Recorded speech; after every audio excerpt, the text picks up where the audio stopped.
Bismillahirrahmanirrahim. Assalamualaikum warahmatullahi wabarakatuh dan salam sejahtera.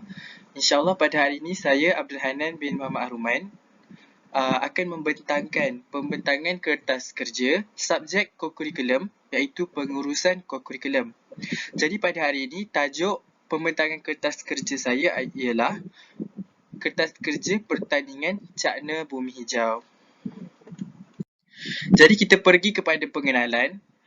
Okey, pertandingan Cakna Bumi Hijau ini merupakan satu program iaitu khas untuk ahli kelab alam sekitar. Di sini saya mengambil contoh sekolah iaitu Sekolah Kebangsaan Setapak. Dan pertandingan ini, pertandingan Cakna Bumi Hijau ini adalah sebenarnya pertandingan yang membuatkan ahli kelab alam sekitar harus bersaing untuk mengumpulkan sampah-sampah kering yang terbanyak di kawasan yang dipilih oleh guru kelab tersebut. Okey, rasional program yang saya bawakan pada hari ini ialah menggalakkan murid-murid untuk peka dan tanggungjawab terhadap alam sekitar. Seperti mana yang kita tahu, apabila mereka mengutip sampah dan membersihkan kawasan Taman Riadah tersebut, jadi mereka dapat menanam ataupun menggalakkan mereka untuk peka dan tanggungjawab terhadap alam sekitar. Kita terus beralih kepada matlamat program. Matlamat yang pertama adalah memupuk rasa tanggungjawab dan prihatin murid terhadap alam sekitar. Apabila mereka mengutip sampah-sampah, mereka akan lebih peka dan prihatin untuk menjaga kebersihan di alam sekitar di sekeliling mereka. Jadi yang kedua, melahirkan rasa insaf dalam diri murid untuk tidak membuang sampah merata-rata. Seperti yang kita tahu, mengutip sampah memerlukan tenaga yang banyak. Apabila mereka mengumpulkan banyak sampah, mereka akan rasa keletihan. Dan daripada situ, mereka tahu bahawa membuang sampah merata-rata menyusahkan banyak pihak lain seperti pihak cleaner untuk mengutip sampah-sampah tersebut. Dan yang ketiga, memberi pengetahuan kepada murid-murid tentang keburukan dan akibat membuang sampah. Jadi, mereka tahu bahawa apabila membuang sampah merata-rata akan merosakkan akan menyebabkan pencemaran alam sekitar, menyebabkan pencemaran imej sesuatu kawasan dan sebagainya. Okey, lalu kita pergi kepada objektif program. Okey, yang pertama membentuk sifat kemanusiaan terhadap alam sekitar dalam diri seorang murid.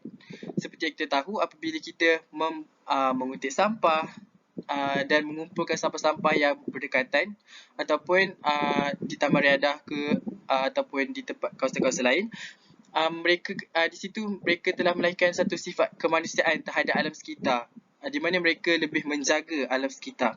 Dan yang kedua, murid dapat mengamalkan sikap ini, yakni tidak membuang sampah merata-rata di mana jua mereka berada.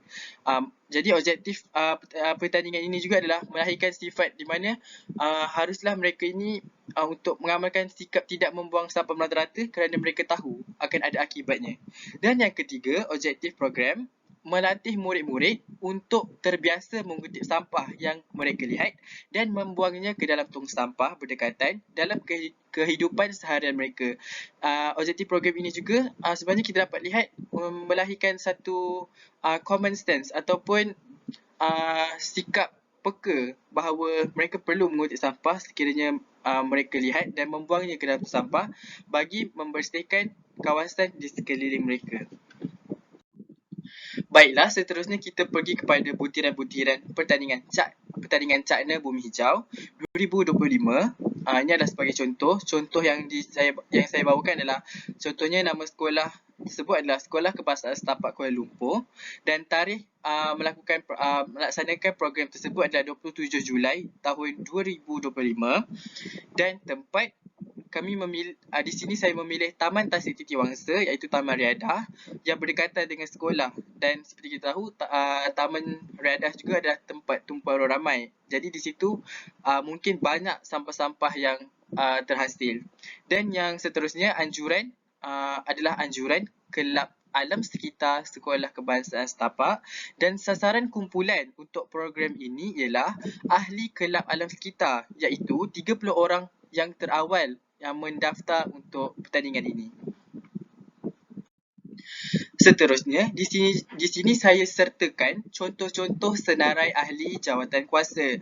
Misalnya, terdapat pengerusi, naib pengerusi 2, penyelaras dan seterusnya program iaitu saya sendiri dan bendahari dan serta kita di sini juga saya sertakan jawatan kuasa kecil program. Misalnya, jawatan kuasa kecil borang pendaftaran, pengangkutan, makanan, dokumentasi, pertolongan cemas, sijil dan hadiah dan tidak dilupakan juga untuk memastikan keselamatan dan disiplin pelajar ketika program. Maka, ini ialah tentative program. Program akan berlangsung bermula dari 8.30 pagi sehinggalah 11.30 pagi. Kita lihat satu persatu. 8.30 hingga 8.45 bergerak dari sekolah ke Taman Tasik Titiwangsa. Seterusnya, 8.45 hingga pukul 9 adalah sarapan pagi. 9 hingga 10 pagi, pertandingan berlangsung iaitu selama 1 jam.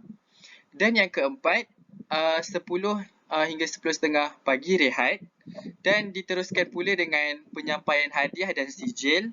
Dan terakhir, 11 hingga 11.30 pagi, makan tengah hari disediakan dan bersurai. Baiklah, kita beralih pula kepada anggaran perbelanjaan. Okey, perkara yang pertama adalah tambang bas pergi dan balik sebanyak RM400 dan sumbangan di sini kami mohon daripada pihak PIBG. Dan yang kedua, contohnya adalah makanan dan minum. RM480 dan contoh kami bawakan di sini adalah sumbangan daripada Persatuan Pencinta Alam Malaysia kerana persatuan ini berkaitan dengan program alam sekitar. Dan yang ketiga, sijil dan hadiah.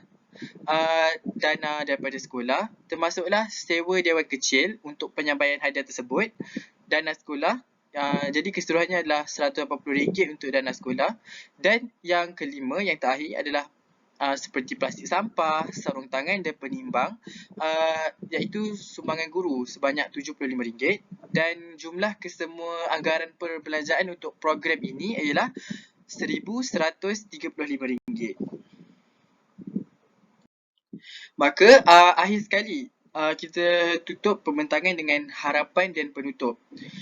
Okey, yang pertama tentang penjagaan alam sekitar. Semoga program ini dapat memberi pengetahuan kepada murid betapa pentingnya menjaga alam sekitar. Misalnya, apabila membuang sampah merata-rata akan menyebabkan banyak pencemaran seperti pencemaran udara, pencemaran air dan sebagainya. Ini adalah sangat tidak bagus. Jadi melalui program ini, semoga murid-murid tahu bahawa pentingnya menjaga alam sekitar ini. Dan yang kedua, tentang prihatin dan tanggungjawab. Diharap pertandingan ini dapat menanam sikap prihatin murid-murid terhadap alam sekitar. Apabila mereka mengutip sampah dengan cepat dan pantas, maka diharapnya mereka dapat peka bukannya pada pertandingan ini sahaja tetapi di luar pertandingan. Apabila mereka nampak sampah dan sebagainya, mereka harus bertindak dengan lebih segera. Dan seterusnya, diharapkan murid-murid menjadikan amalan harian, iaitu apabila mereka nampak sampah, mereka akan membuangnya ke dalam tong sampah bagi memastikan sekeliling mereka bersih dan alam sekitar terjaga. Maka dengan berakhirnya harapan dan penutup tadi, maka berakhirlah pembentangan kertas kerja saya. Dengan itu, terima kasih dan Assalamualaikum.